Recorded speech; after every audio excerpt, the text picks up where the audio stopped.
Bueno, pues vamos a empezar hoy con una entrevista a nuestro invitado, que es el diputado de Ciudadanos, Toni Cantó. Señor Cantó, muy buenas noches. Buenas noches, gracias. Bienvenido a La Noche en 24 horas. Un placer. Bueno, estamos en la primera semana ya con gobierno, no en funciones, ya con todos los ministros han tomado posesión de sus cargos y estamos hablando mucho del desarrollo del acuerdo por el cual Mariano Rajoy recibió el voto favorable del grupo de Ciudadanos, el desarrollo del acuerdo de las 150 medidas. Hemos escuchado en estos últimos días, en las últimas horas, la conversación que han tenido Mariano Rajoy y Albert Rivera para dar los primeros pasos hacia el cumplimiento de ese acuerdo. ¿Cómo se va a implementar ese diálogo? Se han constituido ya las comisiones negociadoras de las dos partes, que son prácticamente calcadas a las que negociaron el acuerdo, pero ¿de qué manera vamos a ver que eso echa a andar? Bueno, vamos a ir implementándolo en primer lugar en los presupuestos generales del Estado, que es uno de los primeros trabajos a los que nos tendremos que enfrentar en el Congreso. Hoy escuchábamos también las medidas que exigía Bruselas en cuanto al cumplimiento del déficit, etcétera, etcétera. Y yo creo que lo que vamos a intentar hacer, y estoy convencido de que lo conseguiremos, es otra forma de aplicar políticas. Bruselas dice que recortemos, pero no nos dice dónde. A Bruselas no se le ocurre, ni al Gobierno del Partido Popular se le ocurre, por ejemplo, revertir la amnistía fiscal que hizo el señor Montoro. A Ciudadanos sí. De esa manera conseguimos 2.800 millones de euros extra que podemos aplicar a políticas sociales. Es decir, es cierto que hay que hacer ciertos recortes, pero nosotros creemos que con un crecimiento actual del 3% se le debe empezar a devolver a los españoles parte del grandísimo esfuerzo que han hecho durante estos años.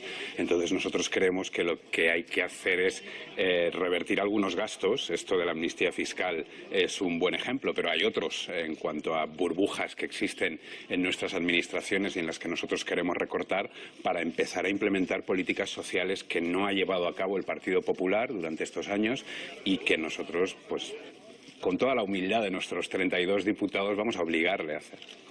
O sea que los presupuestos y el techo de gasto van a ser la primera piedra de toque de esa... Sí, techo de gasto en primer lugar y luego ya vendrá el trabajo de presupuestos. ¿Y qué ocurriría si el Partido Popular sitúa, por ejemplo, la amnistía fiscal que ha mencionado en esas líneas rojas o en la consideración que ha hecho el presidente Mariano Rajoy de que hay reformas que no se pueden demoler? Bueno, porque lo advirtió en la segunda votación de la investidura. No, pero eso es algo que ellos ya han aprobado en los acuerdos que llevamos con ellos. Luego nosotros creemos, y además queremos empezar teniendo esa actitud. Nosotros pensamos que el Partido Popular va a cumplir.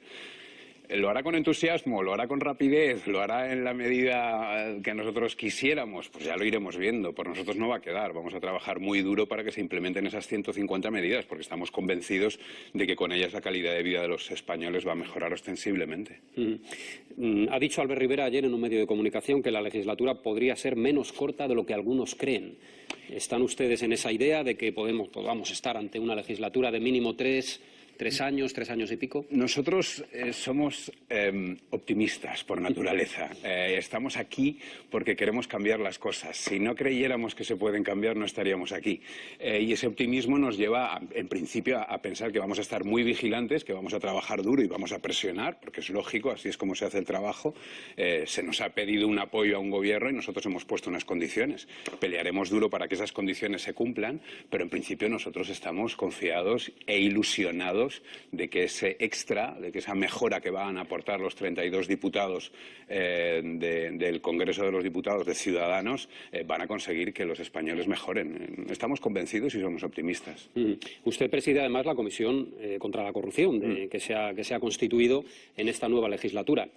¿Habrá entendimiento ahí también, por ejemplo, en la formación de posibles comisiones de investigación sobre casos de corrupción, ya sea en general para tratar todos los casos de corrupción o en particular? Son dos temas distintos. Una es la comisión que yo presido, que yo pretendo que sea una comisión en la que más que hablar del pasado se hable del futuro. Es decir, yo creo que a los ciudadanos no les importa tanto seguir hablando de lo que pasó en mi Comunidad Valenciana, en la Comunidad de Madrid, en Andalucía también, etcétera, etcétera, sino que realmente lo que ellos pretenden, lo que ellos quieren es que todo esto no se vuelva a repetir. Entonces, la comisión que yo presido, yo espero que sea una comisión que se dedique a legislar para que todo lo que sucedió no vuelva. ¿Cómo? Bueno, creemos que hay que lograr la independencia de la justicia, creemos que hay que proteger a los denunciantes, creemos que los partidos políticos deben ser responsables subsidiarios de lo que hacen sus cargos electos. Yo creo que esto añadiría un filtro más muy interesante a la vigilancia. Si al Partido Popular le va todo su dinero en pagar lo que ha pasado durante los años pasados, realmente yo creo que estaría mucho más vigilante a que todo esto no se repita. Estas, dotar de más medios a la justicia, etcétera, etcétera, son medidas que nosotros creemos que sí que van a hacer que cambie la situación. La corrupción, que además no solo es responsable de la desafección política y de la preocupación. El CIS hoy decía que la primera preocupación de los españoles es el paro. Luego estaba la corrupción. Luego estaba la clase política, pero yo creo que la clase política sobre todo preocupa a los ciudadanos en tanto sea corrupta o ineficiente, ¿no? Entonces yo creo que esta comisión es muy importante porque esos tres temas que están al principio de la lista de las preocupaciones de los españoles podemos hacer que empiecen a cambiar. Y yo creo que esto es una labor fundamental para todos los diputados que estamos ahora en el Congreso. Las medidas que aprobó el Partido Popular contra la corrupción en la legislatura pasada son válidas, algunas de ellas, todas en conjunto, alguna habría que modificarla, endurecerla. Son insuficientes. Yo le pondré dos ejemplos. La transparencia que aprueba el Partido Popular es controlada por el propio Gobierno. Que el propio Gobierno se controle a sí mismo yo creo que no es eficaz. Hay que añadir controles independientes. Pero le pondré otro ejemplo. El Partido Popular acorta el tiempo que se debe utilizar en justicia para las causas. Pero si acorta ese tiempo sin dotar de más medios a la justicia, lo que consigue es precisamente lo contrario de lo que se persigue, que es que mucha gente salga de rositas porque esas causas decaen, ¿no? Entonces, lo que nosotros pretendemos es que esas causas no se acorten como ellos habían pretendido, por lo menos si a la vez no se dota de más medios a la justicia. Nosotros hemos hecho en esos acuerdos un 10% más de medios a la justicia española. Yo he visitado juzgados en este país y es verdaderamente vergonzoso ver en qué situación trabajan muchos jueces, mucha gente que se dedica a combatir la corrupción y cómo el material y los trabajadores de los juzgados tienen que lidiar con condiciones realmente surrealistas en muchas ocasiones, con pasillos, cuartos de baño, etcétera, donde se apilan el material de trabajo. Esto es otra cosa que hay que hacer. Es decir, yo creo que las medidas que tomó el Partido Popular en la legislatura anterior fueron insuficientes y, de hecho, la lucha anticorrupción es una de las medidas estrella, digamos, del acuerdo que hemos firmado para permitir al Partido Popular gobernar en esta legislatura. ¿Es una legislatura de grandes oportunidades? Yo creo que sí. Yo creo que es así la manera que nosotros tenemos de tomárnoslo, ¿no? Por eso veníamos explicando y veníamos peleando la idea de que realmente lo útil ahora mismo para los ciudadanos no era seguir manteniendo un bloqueo que yo creo que tenía a la gente muy agotada, muy cansada, muy desilusionada y muy enfadada con la clase política. Volvía a salir ese dato hoy en el CIS y lo que había que hacer de una vez por todas es ponerse a trabajar. Yo creo que somos mucho más útiles a los ciudadanos trabajando, intentando mejorar las políticas de ese gobierno que está en minoría, que seguir bloqueando, seguir haciendo una política como practican otros de trinchera, de descalificación, a lo Trump, ¿no? Hablábamos antes de las elecciones americanas. Bueno, pues abrimos la mesa ya para que nuestros analistas le formulen las dudas o las cuestiones que quieran formular. Carmen. Gracias. En el documento, en el pacto de investidura de Mariano Rajoy, en el documento que ustedes firmaron, aparece esa, como usted se refería antes, a esa comisión de investigación sobre la presunta financiación irregular del Partido Popular.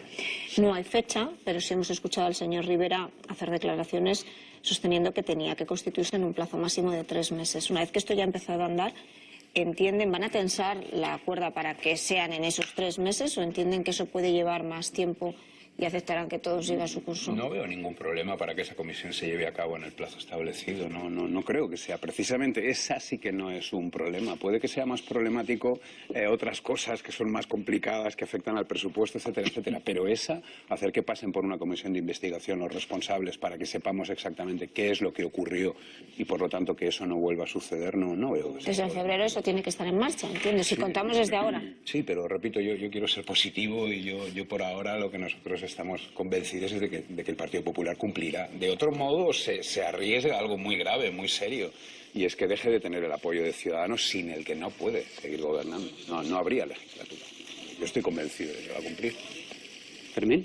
Señor Cantón, buenas noches.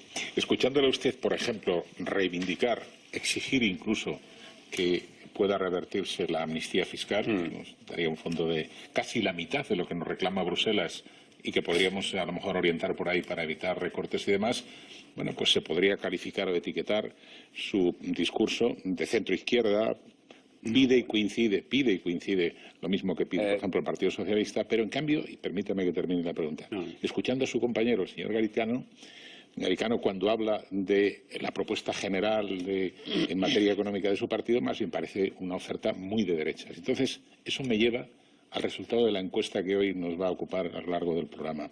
Crecen ustedes 2 décimas pese al esfuerzo que han hecho precisamente para contribuir a la gobernación. Porque el 1 de octubre, cuando se hizo la encuesta, corrígeme Víctor si no fue el 1 de octubre, ya estaba en el ambiente que el Partido Socialista iba a procurar el abstenerse facilitando el gobierno. ¿No es esa ambigüedad la que les castiga a ustedes? Yo, en primer lugar, no estoy de acuerdo en que las políticas de las que habla el señor Garicano sean de derechas, para nada. Si no quiere derogar la reforma laboral. No, yo creo que no. Yo creo que son unas políticas liberales, sociales también, que yo no calificaría de derechas. Pero insisto, el tema de la amnistía fiscal no es una cuestión, perdóname, ni de izquierdas ni derechas. De hecho, el Partido Socialista llevó a cabo una amnistía fiscal en su época también y el Partido Popular lo mismo, ¿no? Yo creo que es una cuestión de qué lado se pone uno y a quién aprieta. ¿A la clase media española le seguimos apretando o apretamos a los poderosos? Es que el señor Montoro hizo una amnistía fiscal que ya es un término discutible para mí. Porque creo que da un ejemplo muy malo de lo que es la educación fiscal o la conciencia fiscal que sobre debemos todo tener porque todos, ¿no? Pero es que luego, perdón, quien Fermín, no cumple con Hacienda, luego tiene una penalización que incluso lo lleva a entrar en contacto con el Código voy a Penal. más todavía. Es que en la amnistía fiscal se cifra en un 10% lo que deben pagar y acaban pagando un 3%. Eso. Claro, entonces a nosotros esto ya nos parecía absolutamente insultante, ¿no? Y sí que en eso nos debemos dar prisa, porque sí que hay un plazo que hay que cumplir, y yo creo que esos 2.800 millones sobre que se pueden eso no recuperar vamos a discrepar. van a ayudar a que la clase media española, ya que mucha gente que lo está pasando mal, yo le pregunto por la otra parte de lo que pueda estar percibiendo el electorado, porque en teoría ustedes han sido de una utilidad manifiesta para romper el impasse en el que estábamos. Y sin embargo, no encuentran al parecer respaldo en las Bueno, yo encuestas. creo que en este último sondeo sí que vamos creciendo. Yo siento que sí que tenemos el apoyo de nuestros más de 3 millones de votantes y sí que creo, y en eso probablemente estemos de acuerdo, que lo que más ha pesado en estos últimos sondeos era el voto útil o el voto de por Dios hagan un gobierno ya como sea, porque yo creo que la ciudadanía estaba muy harta y deseando que la situación se pusiera ya en marcha. Tu pregunta, Juan de. Sí, buenas noches, señor Cantó. A ver, a mí que también me gusta ser optimista, generalmente, y bueno, pensando quizá en los potenciales, eso es algo que igual no le gusta a veces demasiado hablar a ustedes, ¿no? Sobre todo a los dirigentes de Ciudadanos, ¿no? Pensar en los potenciales votantes de Ciudadanos, ¿no? De dónde vienen, de dónde proceden, en fin, bueno, pues es verdad, son de Ciudadanos, ¿no?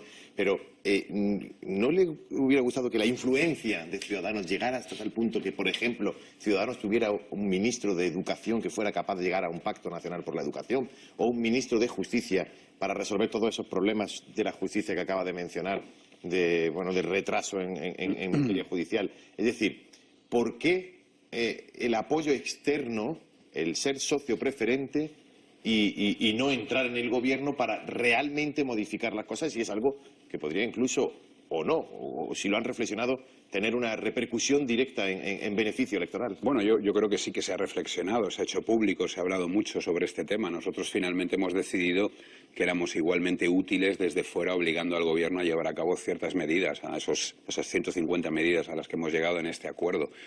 No nos parecía un Gobierno en el que deseemos estar.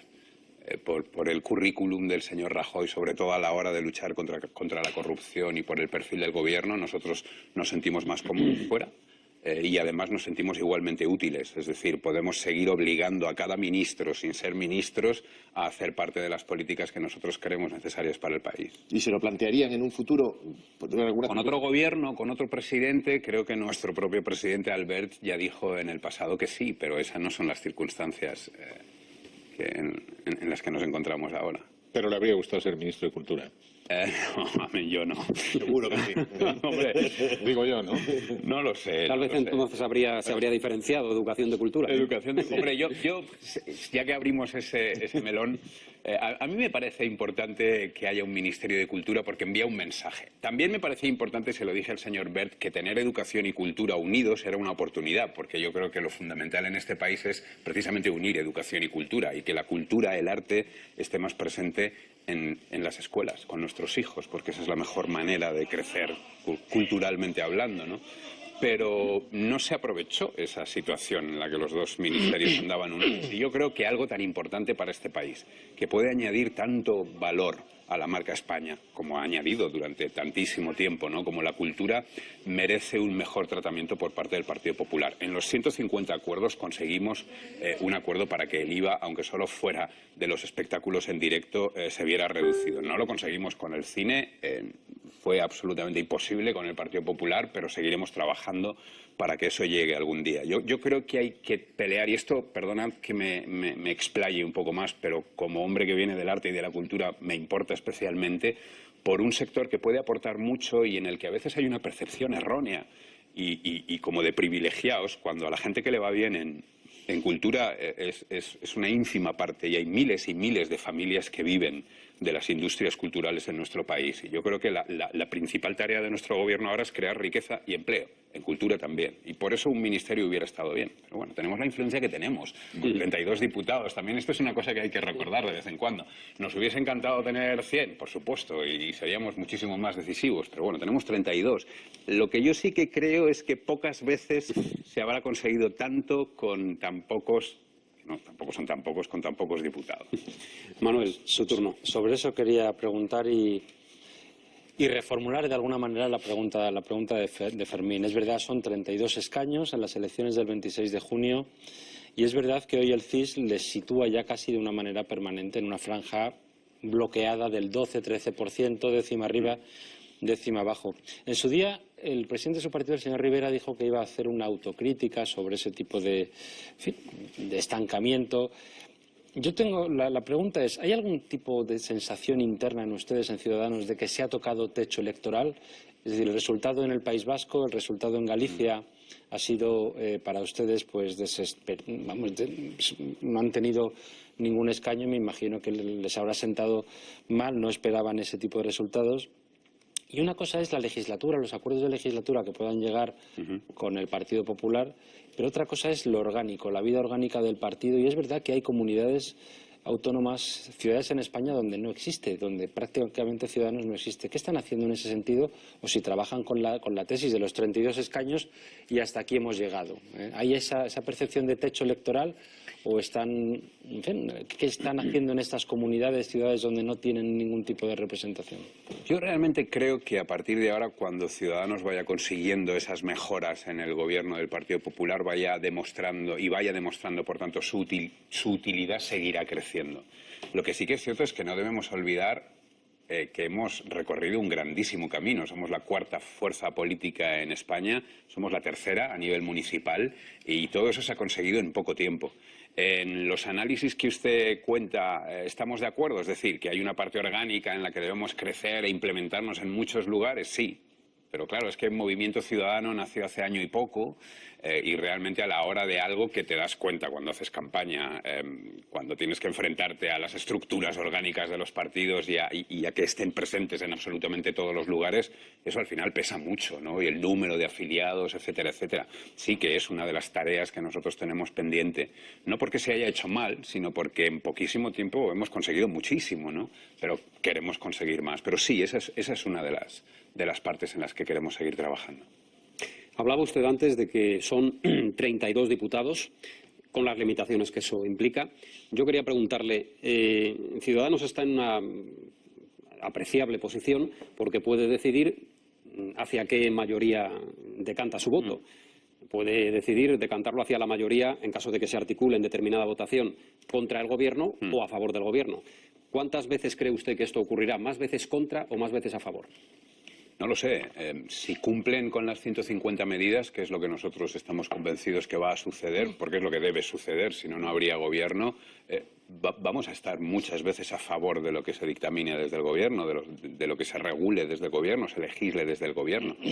En la otra parte, digamos que tampoco hay tantas opciones, porque a nosotros siempre hemos hablado que nos gustaría estar en un grupo, digamos, constitucionalista. Esto al final no pudo ser. Y yo creo que el Partido Socialista hubiera podido aportar muchas cosas en cambios que son fundamentales, que están en ese acuerdo, pero para los que necesitaremos establecer acuerdos también con los socialistas, porque llevan aparejados cambios constitucionales. Hay cosas que tienen que ver con la ley electoral en nuestro país, con algo tan importante como la financiación autonómica, ¿no? Que yo creo que es fundamental, entre otras cosas, para combatir el victimismo de algunos partidos nacionalistas, que por cierto han dicho que no estarán en la negociación de ese tipo de cosas tan importantes, ¿no? Con lo cual demuestran una vez más, que están simplemente para quejarse y no para buscar soluciones para los españoles, ¿no?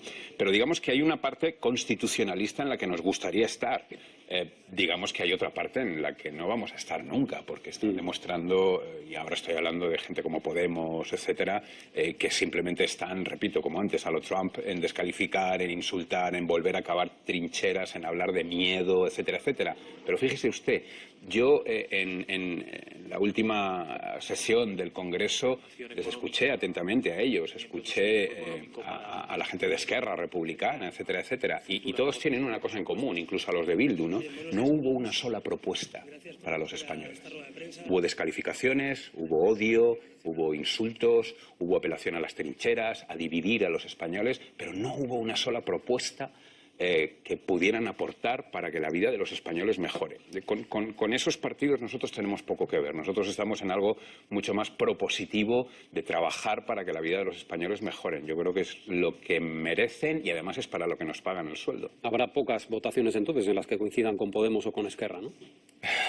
Me temo que escuchándoles hasta ahora... Y si eso ocurre... va a ser muy complicado. Tendría que haber explicaciones ciudadanos si eso ocurre. La buena noticia es que son irrelevantes. Ellos lo han elegido, pero son irrelevantes para tomar las grandes decisiones que se deben tomar a partir de ahora en este país. Pero bueno, es un camino que han elegido ellos. En Cataluña no. Bueno, yo estoy hablando en el Congreso de los Diputados. Pero es muy relevante lo que pueden hacer. Pero en Cataluña a mí me parece increíble. En Cataluña me parece increíble que habiendo liderado desde siempre un discurso flamígero, victimista, y en eso tenían razón. Yo como valenciano tengo el mismo problema, un problema grave de financiación. Me parece increíble que hayan dicho ya públicamente que no van a estar en la mesa de negociación de una nueva financiación. Pero claro, conociendo cómo funcionan ellos es obvio, porque les dejas sin mensaje. Ya no podrán utilizar ese discurso victimista de Madrid nos roba o los demás nos roban, ¿no? Muy bien, pues si no hay ninguna otra cuestión, compañeros... A ver, ¿se puede una pregunta? Sí. Es que ha hablado tangencialmente de una reforma de la ley electoral y en el planteamiento genérico, porque todo el mundo habla de que hay que reformar la ley electoral general. Bien, podemos estar de acuerdo en que es mejorable, sin duda, pero me da la sensación de que el planteamiento de esa reforma que pudieran tener el Partido Popular o el Partido Socialista sería muy divergente al que podría plantear Ciudadanos o al que podría interesar a Podemos. Sí, y por eso es posible que no lleguemos a la reforma electoral que a nosotros nos gustaría, o como pasa también en un bajada de gasto de las diputaciones, ni el Partido Popular ni el Partido Socialista quiere, y no conseguiremos el máximo que nosotros desearíamos. Pero bueno, vamos a apretar hasta donde podamos. A mí me parece que en este país hay que pelear más por una persona, un voto, y desde luego yo creo que hay que reivindicar que hay millones de votos que se quedan sin representación en el Congreso de los Diputados, y yo creo que eso no es justo. Entonces yo creo que entre todos tenemos que intentar llegar a un acuerdo para que se acerque o nos acerquemos lo máximo posible a esa representatividad un poquito más justa. Muy bien, pues acabamos aquí. Gracias, Toni Cantó, por acompañarnos esta noche. Un placer. Y hasta una próxima ocasión, a lo largo de la temporada que prácticamente acaba de empezar. Gracias. Hasta la próxima.